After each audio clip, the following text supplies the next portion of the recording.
Basically, it observed, ma'am, while breastfeeding, baby usually sleep initially within Yeah.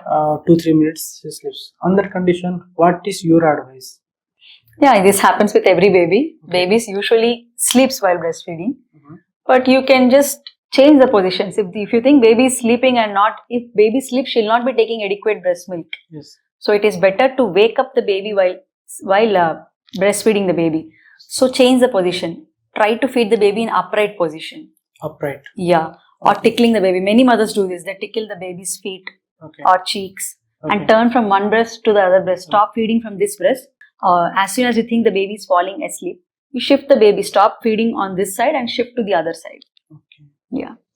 Breastfeeding. While breastfeeding, if mother feels any kind of struggle, does it impact mother's mental health?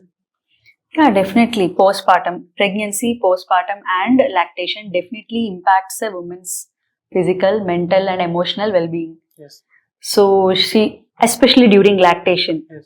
she usually feels a emotional feeling of guilt, failure, unable to cope up with the child. She thinks that she's not enough for the child. Mhm. So these are all common for every woman. So I just wanted to say that you are not alone. Yes. Every woman during this period feels the same way. They feel the guilt. But just you see that you are doing good. Like you should know that you're doing good. You're trying. So you are doing good. If you are not able to breastfeed, nothing is going to happen. If you are able to breastfeed, it's very good, well and good. If not, it's fine. Let's not pressurize this issue of breastfeeding on the woman. It's her call. Many are able to breastfeed, but they don't want to do breastfeeding. Okay. Although breastfeeding is the best thing a woman can do to their children, Yes. but if a woman feels like she doesn't want to breastfeed women, it's up to her. You should not pressurize her. It's her call. What kind of emotional support that newly mother expect from his family or his husband? Yeah, this is the most important thing. So the new mother expects her spouse, her parents, or her in-laws or relatives, whoever may be, to support her both physically, emotionally, and mentally. Okay. So she expects her that she wants some rest. So she expects someone to hold the baby for her while she falls asleep or while she takes rest. She expects someone to do her daily household chores.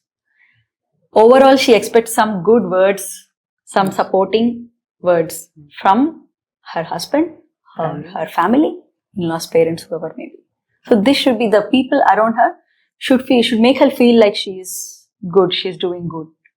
And she should be given some emotional support from their family. And we are here to take care of you and your child. Yeah. That is most essential thing in any woman's life. How do medication, diet, and certain health conditions affect breastfeeding? So medications, as far as they're concerned, while the medications which are being used during pregnancy and lactation are such that they doesn't affect lactation in an adverse way, but there are some medications to affect in a good way, like they can improve lactation, but to some extent they should be taken only under guidance of an expert consultant. Yeah, and then taking alcohol, smoking, and all will definitely affect lactation. Yeah. In some cases, like you should observe the foods which you might take may affect the baby. Not all foods, like there are some myths that if you take leafy vegetables, the baby might have diarrhea. If you take mango, the baby might have something like that. But it's not like that. But you should look for lactose intolerance in a baby always. Like if you take too much of milk, if you are feeding the baby with milk, you should always look for signs and symptoms of lactose intolerance in the baby. Once a baby is delivered by C-section, baby is delivered. So, what kind of necessary steps a woman should take while breastfeeding? So, it's a myth that the baby should not be breastfed after C-section. The mother went C-section, we should wait till she is mobile and then only we should allow the baby to be with her. So, this is a myth. As soon as the baby is delivered and the mother is out of the operation theatre and into the ward, so within 1 hour after C-section, we can start breastfeeding the baby. Okay. So as soon as the delivery is done, even with a C-section, we should start breastfeeding the baby. First thing is to establish skin-to-skin contact with the baby. Okay. So as soon as the baby is delivered. How many hours? Or immediately after baby delivery? She can feed the baby immediately after delivery, within 1 hour.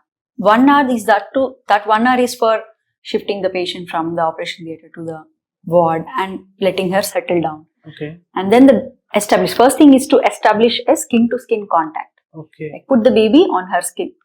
So this will stimulate, as we already discussed, the prolactin and oxytocin hormones. Yes. So the skin to skin contact and the suckling of the baby, this is called suckling reflex. So this suckling and this skin to skin contact stimulates that oxytocin hormones in the woman. Yes. So immediately she starts producing the milk, and the first milk is the best milk. That is called the colostrum. Okay. And it has all the immunologic agents that are required for the immunity in the baby. Okay. So as soon as the baby is delivered, it is always advised, whether it is C-section or normal delivery, it is advised to feed the baby immediately.